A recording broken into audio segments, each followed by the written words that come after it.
Good afternoon. I think God has shown mercy and rain has stopped. Temperature is in 40s and I think we will be good. So first of all, I would like to just thank everyone for being here. This mural is not just a mural for us. For us, it shows the commitment of our city for social and racial justice. And I thank PARJE and NAACP Norwich and all our community members. There's a big list for all our steering committee members and mural committee members, and they all deserve, they did very hard work. So they deserve a round of applause.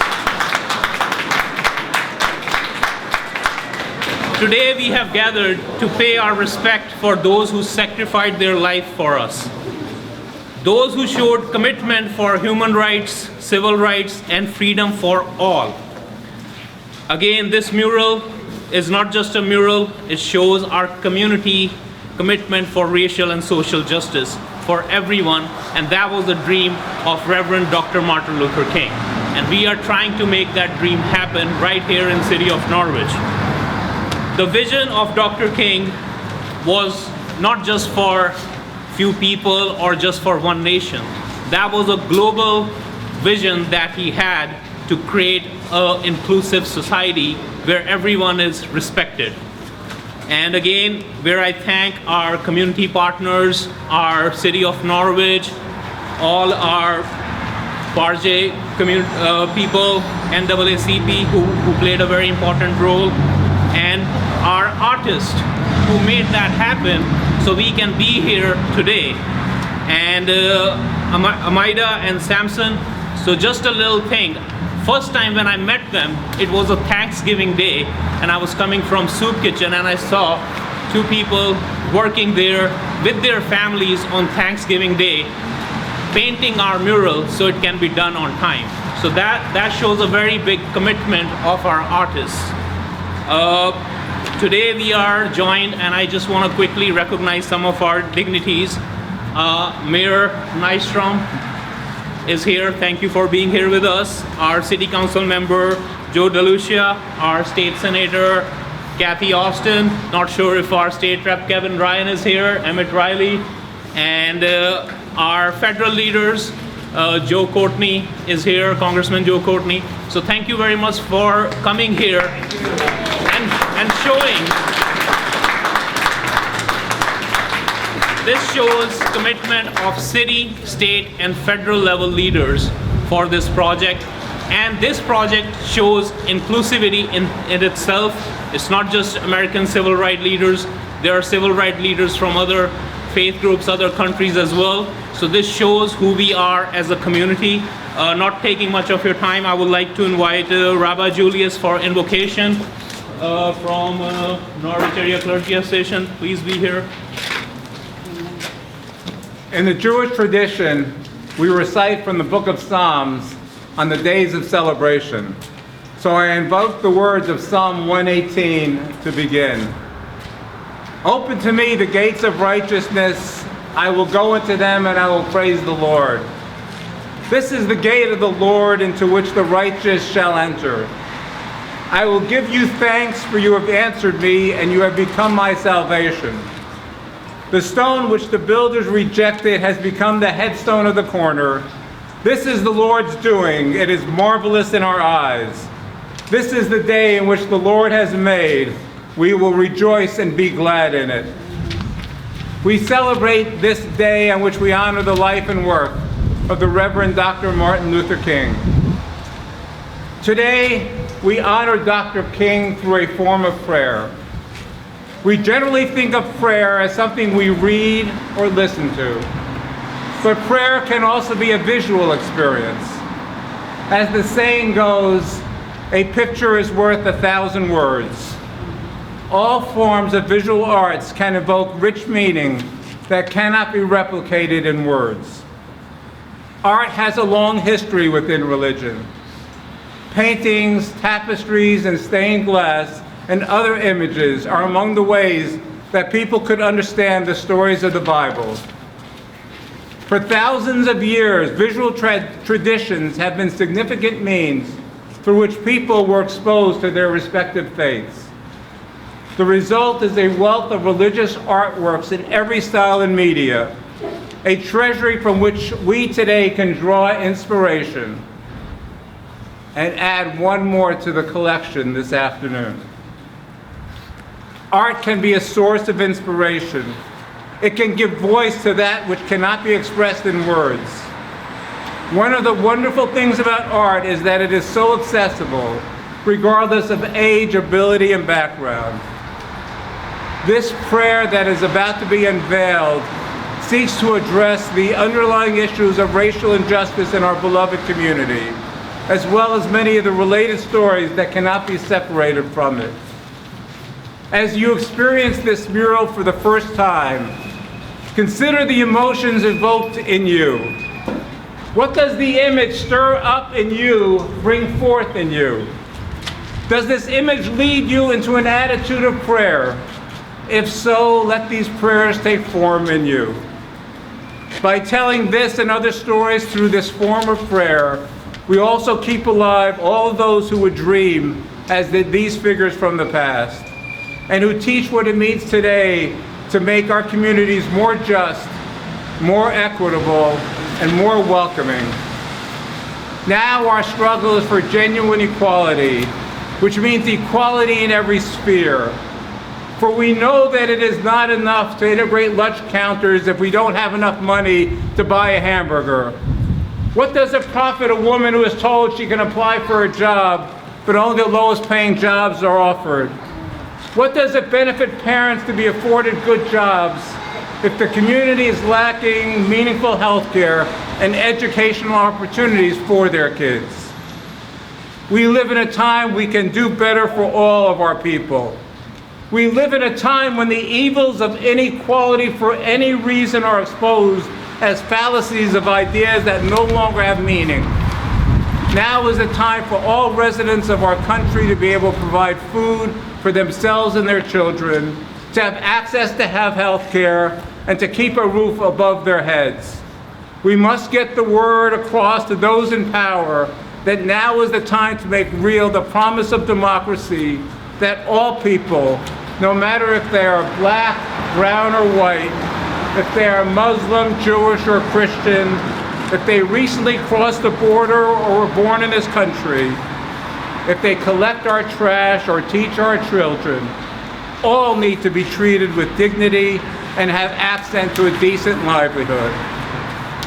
Let us pray. Let us pray with this old form of prayer this afternoon as we seek to harness the groundswell of what we know is the American dream and work to open the gates of opportunity and justice even wider so that all people can enter and truly give thanks to God. And let us all say, Amen. Thank you, Rabbi Julius, for this wonderful invocation. And there is no doubt all these images that we gonna see, they have challenged the darkness around them. And we need to do the same thing. No matter where we are serving, if we are teacher, we can do that. If we are politicians, we can do that. If we are community member, we can still do that. We need to challenge that darkness around us. So I would like to invite Nancy Gladwell for welcome remarks. And after that, I have Eddie Long and Wendy Burry. Please, thank you. Welcome, everybody. It's good to see so many of you here.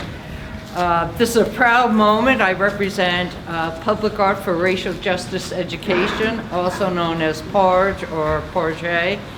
And this is the first of our murals that we have endeavored to create to be unveiled.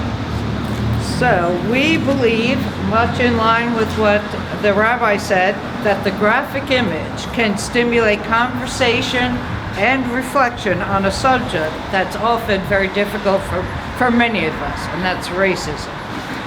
PARJE is a child of Reverend David Good, who was asked to speak at marches in Old Saybrook in response to the tragic murder of George Floyd. I believe that moment and witnessing that horrific death was a turning point for many of us. The nation began to remove public statues that celebrated historic and contemporary racism. But David had a different idea. He thought maybe now was a moment we should erect public monuments. Monuments that celebrate the heroes of racial justice, such as Martin Luther King, David Ruggles, and so many others. I became involved when Reverend Good asked me to do a painting of the Edmund Pettus Bridge in Selma, Alabama. So that day, that whole weekend actually, a group of very brave people marched across the bridge en route to Montgomery to advocate for voting rights. And it was a peaceable march, but people like John Lewis were severely beaten up, and there were many deaths. So that was also known as Bloody Sunday and occurred in 1965 and proved to be the catalyst for Johnson, President Johnson, Lyndon Johnson, to create the Voting Rights Act. So this was an important move forward. Now, 57 years later, as you know, voting rights is under siege once again. We gather today as a community to celebrate the heroes of Norwich who had fought for and continue to fight for racial justice. We must be the members of a group that rails against further erosion of our sacred endowed right to vote. Norwich, today you lead that fight here and now. The public art, this mural is the first of what will be a series of murals and other art forms that we hope will bring light into the darkness and to inspire us all to sweep aside injustices and follow what Dr. King, who said, our goal is to create a beloved community. Thank you. Thank you. Thank you very much. Thank you very much, Nancy. Now I would like to invite Eddie Long to speak 2 words. Thank you. Thank you all for coming. Before I begin my brief remarks, I would just like to acknowledge 3 people. 2 who helped me with the content of my speech and 1 who helped me with the arrangement of it. On content, I would like to thank Sheila Hayes of the NAACP Norwich branch and Swarjit Singh, our Master of Ceremonies today. I'd like to thank the 2 of them for all they've been doing and all they've done today, and for your consultation. And on the arrangement of my speech, I would like to thank my 11-year-old daughter. Emma, I'm very proud of you, and you're one of the smartest people I know. Thank you for helping me with my speech. Thank you. It warms my heart to have my daughter and son here today because after all, what we're doing is for them. We're all here today because we want those who come after us to have a better experience than us. When I first joined PARJE, it was apparent to me that building community was central to the mission. In fighting against racial and social injustice, we are in effect fighting for one community, a beloved community. What intrigued me most about the group was the tools they would use to build that beloved community, art and education. Speaking as a parent, it is my belief that good education consists of 2 things, truth and creativity. The idea for the Sister Mural project came to me when we set about to find ways to utilize art and education to bring communities together. But the Sister Murals project has grown to something that I could never take credit for. The volunteers who put this together are the ones who deserve the credit. They deserve credit for today and every day as they live the example set forth by Dr. King of helping and serving others in all we do.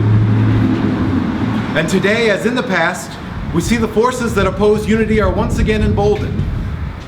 To address those forces properly today, as in the past, only Dr. King's words will do, and so I would like to share a version of those words with you right now.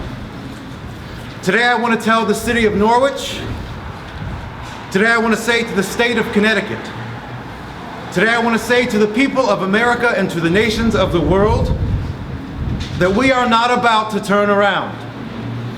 We are on the move now. Yes, we are on the move and no wave of racism can stop us. The burning of our churches will not deter us. The bombing of our homes will not dissuade us. The beating and killing of our clergymen and young people will not divert us. The wanton release of their known murderers will not discourage us. We are on the move now. Like an idea whose time has come. Not even the marching of mighty armies can halt us. We are on the move now, and we are moving towards the land of freedom.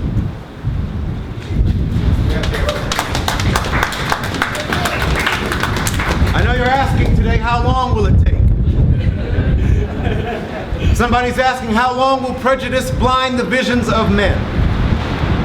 And I come to say to you this afternoon, however difficult the moment, however frustrating the hour, it won't be long. On March 25th, 1965, Dr. King gave that speech, and in it the word that stands out to me the most is wave. Wave of racism. I thought it was interesting that he chose to point to the impermanence of the forces they were up against. Despite the harshness of the moment, he was confident it would not last forever.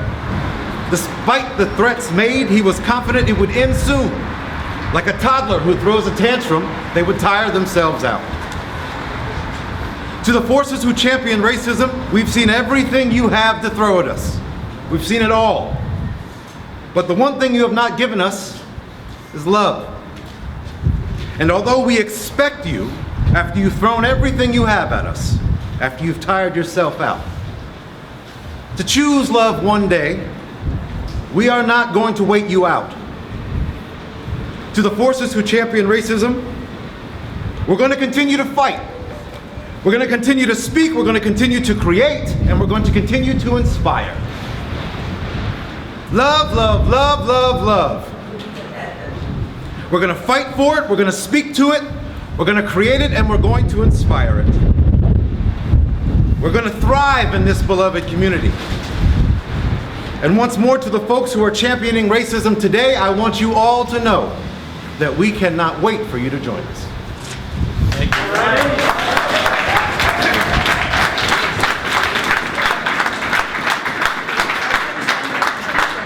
Thank you, Eddie, for this wonderful speech. And I do believe, no matter, we all have probably seen hate around us, racism. It exists, there's no doubt. But there is something called collective consciousness, which belongs to all of us. And if that consciousness exists, we will always be on the higher side. We will always be on the good side. Now I will invite our favorite Wendy Burry, who a lot of people already know. I'll keep mine short because I am cold and we've been here for like an hour and a half, but the sun is shining. I'm Wendy Berry, I'm the director of the Cultural Coalition. We are this region's designated regional service organization to support the Connecticut Office of the Arts and the Department of Economic and Community Development. I have been involved with this since November of 20, since it first began, since I first met David. The Cultural Coalition has been a fiscal agent and sponsor of this project in partnership with the Community Foundation of Eastern Connecticut. Happy to be a fiscal sponsor of this project. And I've served as an advisor on this project since the beginning to the steering committee, which really hasn't needed that much advising along the way. But it has been so exciting to see this take place after a year of grassroots efforts and a truly growing burgeoning group of people who've been involved. I'm so impressed with this mural that's kind of gone up here. And just from our point of view in terms of my personal connection with public art, what an amazing effort. I bow down to the artists in terms of the work that they've done, and I also, just a little bit, Sheila Hayes, who's over there putting down the tarp and everything else. Makes all this stuff happen. Thank you for your work.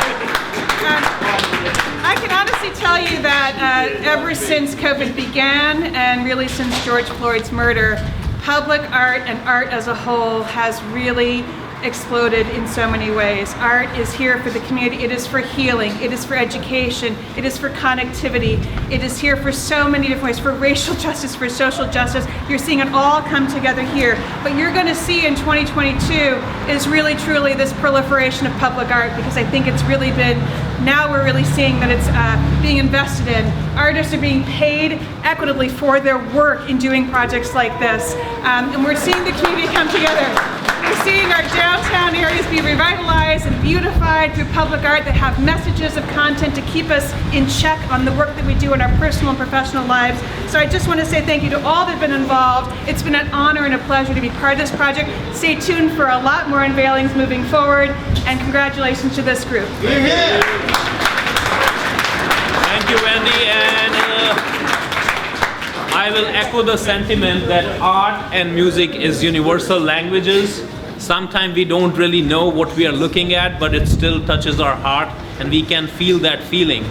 So it is a very powerful tool we all should be using. Our guest speaker for today is Cheyenne Barboza. Is she in today?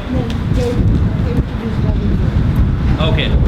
I'll just introduce you to Reverend Good, the force behind the whole project from PARJE. And when I met him first time, it just clicked in. And I was like, I'm all on board on this project. And this is a good thing for our city. Please, thank you. Today my name is Cheyenne. And Cheyenne Barboza was going to be with us, and sadly called Sheila yesterday and said she wouldn't be able to come. She's one of the artistic directors at the Long Wharf Theater. And one of our next projects is actually going to be at Long Wharf Theater. They have a current play on now called Fires in the Mirror. Fires in the Mirror. Think about that image for a moment. What the play is about is the tragic conflict that took place back in 1991 in Crown Heights. And so they've invited us to lead a panel discussion afterwards about what it is in our respective traditions that can help to heal that rift. What came to me over the weekend was that we need to be careful with that title, Fires in the Mirror, because it's not a rear view mirror. Those fires are current. I saw a more recent one in Texas just this weekend with the deadly attack on the synagogue. And I first met Sikh shortly after Sikhs were killed out in my home city of Indianapolis. And public art for racial justice for education was born out of the tragic killing of George Floyd and so many other black people in our country that seems to take place day after day. So Fires in a Mirror is not a distant mirror, but it's a glimpse into the fires that are ongoing today. So since Cheyenne is representing Long Wharf Theater, not able to be here, I thought I'd bring the theater to you. How many of us have seen the play Waiting for Godot? It's a very strange play, but a very powerful one. And you don't need much in order to create the play. All you need is a very scrawny looking tree. And my first time to see the play was actually down at Long Wharf a number of years ago. So they have a tree and they have two people that spend most of the time talking back and forth saying, what are we waiting for? And the other one says, we're waiting for Godot. They say, oh yeah, we're waiting for Godot. That's the play, basically. But it provides, I think, a good parable on the passivity and the apathy that is too rampant in all of our societies, in all of our faith traditions. And we need to recognize those that overcome that apathy instead of waiting for Godot to get out there and do something about it. And we're about to unveil a beautiful mural that gives us wonderful examples of people who have done just that. They're not sitting around waiting for Godot. They're not waiting for something to come out from out on the stage. The term for that was Deus ex machina. A machine would come out onto the stage and resolve all the problems. We don't have that. In confronting racial injustices and confronting climate change and all the other problems in our society, the stars are within ourselves, and we are the ones that need to address those issues. So what are we waiting for? As the Hopi elders would say, we are the ones we've been waiting for. Or as Mahatma Gandhi said, you must be the change you wish to see for the world. So take a look at the wonderful examples over there of what it means to be engaged in the struggle for justice. Thank you. Thank you, David. Now, the major portion who made that thing happen was our artists. I would like to invite them, Amida Roller and Samson Taunton. Please be here, say a few words, tell us about your experience in this cold weather. How did you manage to paint this wonderful piece of art? Hello, everybody. Thanks for having me. I'm a middle roller, and I was the lead artist in this. I've been doing this for over 20 years. But what was very unique about this project was that we had to paint in the weather. We painted it, which was 45 degrees and lower. And so using material I use is called polytab, and it's a non-woven fabric that we can paint the mural in the studio and then adhere it to the wall. So on days that it got above 45 degrees, we would run to the wall, do some work, run back to the studio and do some work. And so that's how we got it done. And I think we finished it before the deadline, which I was really excited about. But it was my first time ever working in really cold weather, so it was good. I really had fun working with Samson. He designed it, and I came in as a lead artist, having the experience of painting large murals, and we worked very well together. And what was very unique about this, each time we painted a portrait, it was neat to learn about them and what they did, and it made it more rewarding for me as an artist to paint the portrait because of what they've done for civil rights and for human rights and all that they did as humans, just regular people that did extraordinary things in their time. And so it was really rewarding for me. And even more rewarding was working with the community who got to paint with us on community paint days. They came in and I gave them some simple projects and they were part of it. So it wasn't just the artists who painted, the community got to paint with us. And that for me was really cool. So the process of getting there is as beautiful as the finished product. Thank you, guys. Thank you.